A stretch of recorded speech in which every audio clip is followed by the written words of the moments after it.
কালকে সকালবেলায় হাজবেন্ডকে বাজারের ব্যাগটা দিয়ে বললাম কি বাজার থেকে একটু মাছ আনতে। কি বললো জানেন? ঘরে যা আছে তাই দিয়ে কিছু একটা বানিয়ে নাও। বাপ রে বাপ, কি মেজাজ! আমি বাবা ওই মেজাজের ভীষণ ভয় করি, তাই ঘরে যা ছিল তাই দিয়েই এই সবজিটা বানিয়ে নিলাম।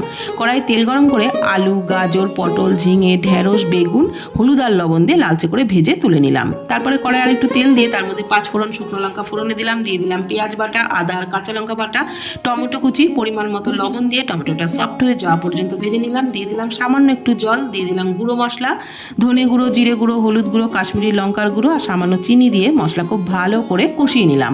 তারপর দিয়ে দিলাম সিদ্ধ করে রাখা সয়াবিন ও মশলার সাথে ভালোভাবে কষিয়ে নিয়ে দিয়ে দিলাম ভেজে রাখা সবজিগুলোকেও মশলার সাথে ভালো করে একটু ভেজে নিলাম। তারপর দিয়ে দিলাম সামান্য একটু জল, যদিও সবজি ভাজতে ভাজতে প্রায় সিদ্ধ হয়েই এসেছিলো, তাও আর একটু জল দিয়ে ফুটিয়ে নিলাম। নামানোর আগে সবজি মশলা ছড়িয়ে পরিবেশন করলাম। আর আরেকজন তো বাজারে না গিয়েই দিব্যি আয়েশ করে খেলো।